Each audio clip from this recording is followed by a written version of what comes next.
गेल्या 1 महिन्यापासून मंद्रुप, भंडारकवठे, निंबर्गी, बाळगी, लवंगी, सादेपूर, विंचूर, कुसूर, औज, कंदलगाव या भागातील शालेय विद्यार्थी, नोकरदार, शेतकरी तसेच कामानिमित्त ये-जा करणाऱ्या नागरिकांचे प्रचंड हाल होत आहेत. सदर गावातील काही नागरिक व विद्यार्थी यांनी दक्षिण काँग्रेस युवक अध्यक्ष महेश जोकारे यांच्याकडे तक्रार घेऊन आले असता खासदार प्रणितीताई शिंदे यांच्या मार्गदर्शनात महेश जोकारे यांनी ताबडतोब 23 ऑगस्ट 2024 रोजी अधिकाऱ्यांना भेटून गाड्या सुरळीत करण्यासाठी खडसावून सांगितले. त्यानंतर ATS मल्लिकार्जुन अंजुटगी आणि आगार प्रमुख झुंदले यांनी सोमवारपासून ST वेळापत्रक सुरळीत चालवण्याचे आश्वासन दिले. सर्व अधिकाऱ्यांनी येत्या सोमवारपासून किंवा 26 ऑगस्ट 2024 पासून या भागात नियमित गाड्या पाठवू असे वचन दिले. शिवाय यावर लवकरच कार्यवाही झाली नाही तर युवक काँग्रेसतर्फे उग्र आंदोलन करण्याचा इशारा महेश जोकारे यांनी अधिकाऱ्यांना दिला. यावेळी सोबत शिव कलशेट्टी, हारुण जमादार, सचिन विरदे, मल्लिकार्जुन बशेट्टी, संकेत पाटील, मयूर शिंदे इत्यादी उपस्थित होते.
MK फाउंडेशनचे संस्थापक अध्यक्ष तथा दक्षिण सोलापूर काँग्रेसचे जनसेवक महादेव कोगनुरे यांनी सध्या दक्षिण सोलापूर विधानसभा मतदारसंघातून काँग्रेस पक्षाकडून निवडणूक लढण्यास इच्छुक आहेत. यासाठीच जनसेवक महादेव कोगनुरे यांनी गेल्या 6 महिन्यांपासून सर्वसामान्य माणसांचे प्रश्न मार्गी लावण्यासाठी सोलापूर येथे दररोज जनता दरबार भरवण्यात येत आहे. या जनता दरबारमध्ये महादेव कोगनुरे यांनी आपले सर्व काम बाजूला ठेवून सामान्य माणसांचे प्रश्न जागेवरच कसा मार्गी लावता येईल यासाठी अथक परिश्रम घेताना दिसतात. जनता दरबारच्या माध्यमातून सर्वसामान्य माणसांच्या विविध समस्या जागेवरच सोडविण्यात येत असल्याने दिवसेंदिवस महादेव कोगनुरे यांच्या जनता दरबारला नागरिकांचा उत्स्फूर्त प्रतिसाद लाभताना दिसून येत आहे. दररोज दक्षिण सोलापूर तालुक्यातील बहुसंख्य नागरिक जनता दरबारला उपस्थिती लावून आपले विविध प्रश्न आणि समस्या महादेव कोगनुरे यांच्या समोर मांडतात. यात सामान्य शेतकरी, महिला, मजूर, शहरातील नागरिक तसेच युवकांचा मोठा प्रतिसाद या जनता दरबारला मिळत आहे. सध्या सोलापूर जिल्ह्यातच दक्षिण सोलापूर विधानसभा मतदारसंघातील नेते आणि कार्यकर्ते सध्या ॲक्टिव्ह झाल्याचे दिसून येत आहे. महादेव कोगनुरे यांना निवडून आणण्यासाठी कार्यकर्ते सध्या निवडणूक हातात घेण्यासाठी सज्ज झाल्याचे बोलले जात आहे.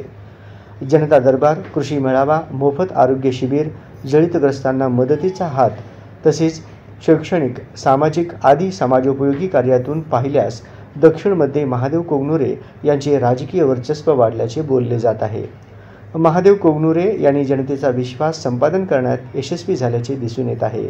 यामुळेच महादेव कोगनुरे यांच्या जनता दरबारला नागरिकांचा गर्दी होताना दिसून येत आहे.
महाराष्ट्र राज्य व्यापारी कृती समिती यांच्यातर्फे दिनांक 27 ऑगस्ट 2024 रोजी पुकारलेला एकदिवसीय महाराष्ट्र व्यापार बंद तात्पुरता स्थगित करण्यात आल्याची माहिती कृती समितीतर्फे ललित गांधी यांनी दिली।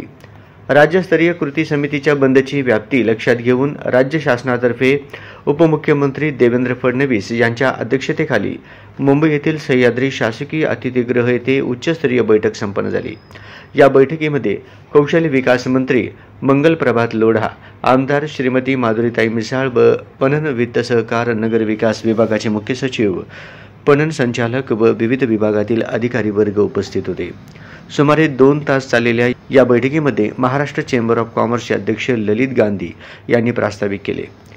कृती समितीचे समन्वयक राजेंद्र बाठिया व दी पुना मर्चंट्स चेंबर अध्यक्ष रायकुमार नहार यांनी बाजार समितीच्या विविध प्रश्नांची मांडणी केली। फॅमचे अध्यक्ष जितेंद्र शहा यांनी जीएसटीचे प्रश्न मांडले।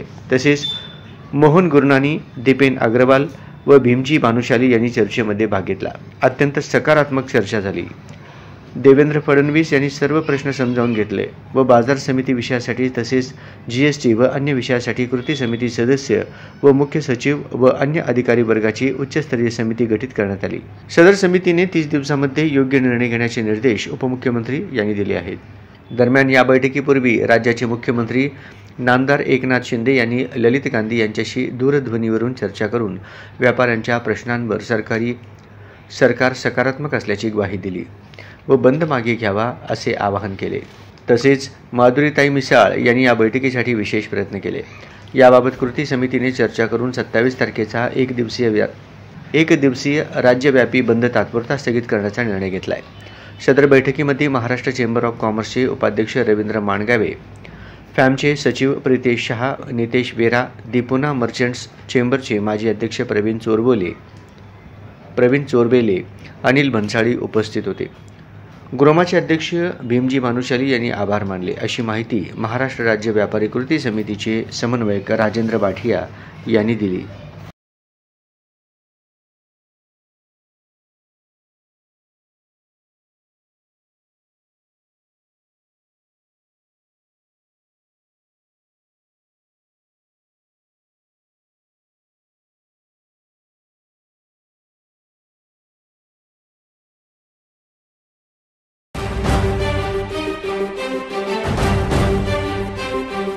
सोलापूर ग्रामीण पोलीस अधीक्षक यांच्या आदेशाने मंद्रुप पोलीस ठाणे नवनियुक्त सहाय्यक पोलीस निरीक्षक मनोज पवार यांनी पोलीस ठाणेकडील अधिकारी आणि पोलीस अंमलदारांना मंद्रुप पोलीस ठाणे हद्दीत अवैध धंद्यांवर कारवाई करण्याबाबत सूचना देण्यात आली होती। त्या अनुषंगाने दिनांक 24 ऑगस्ट 2024 रोजी रात्री police constable Rohan Pawar, police constable Dinesh Pawar, Mahantesh Molje हे मंद्रुप पोलीस ठाण्याचे कर्मचारी हे रात्रीच्या सुमारास महामार्गावर सरकारी वाहनाने हायवे पेट्रोलिंग करत असताना त्यांना अशी माहिती मिळाली की एक वाहन विजापूरहून सोलापूरकडे अवैध गुटखा वाहतूक करणारे वाहन येत असल्याची गुप्त माहिती मिळाली। त्याच अनुषंगाने पेट्रोलिंग करीत असलेले मंद्रुप पोलीस ठाण्याच्या पोलीस कर्मचारी हे नांदणी टोल नाका येथे वरील अवैध गुटखा वाहतूक करणाऱ्या वाहनांची वाट पाहत होते। काही वेळातच गुप्त मिळालेल्या माहितीच्या वर्णनाचे वाहन विजापूरच्या दिशेने येत असल्याचे दिसले।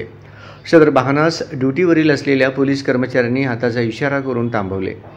सदर वाहनाची तपासणी करता त्यामध्ये 21 पांढऱ्या रंगाचे गोण्यामध्ये 12,06,000 रुपये किमतीचा हिरवा गुटखा नावाचा महाराष्ट्र राज्यात प्रतिबंधित असलेला मिळून आला। वाहन चालक व त्यासोबत असलेल्या इसमास नाव गाव विचारता त्यांनी चालक सोहेल मुर्तुज कुरेशी वय 23 वर्षे, राहणार कुरेशी गल्ली, हाजी माही चौक, सोलापूर व त्याचा साथीदार अकिल मोहम्मद सलीम शेख वय 32 वर्षे, राहणार जोडबाई पेठ, मंगळवार बाजार, सोलापूर असे असल्याचे सांगितले। सदर वाहन व मिळून आलेले 2 इसम यांना ताब्यात घेऊन पोलीस ठाण्यास आणून तात्काळ सहाय्यक आयुक्त अन्न व प्रशासन विभाग सोलापूर यांना कळविण्यात आले। त्याप्रमाणे अन्न व सुरक्षा अधिकारी श्रीमती अस्मिता टोनपे यांनी सदर वाहन ताब्यात घेऊन धाडसी कारवाई केली।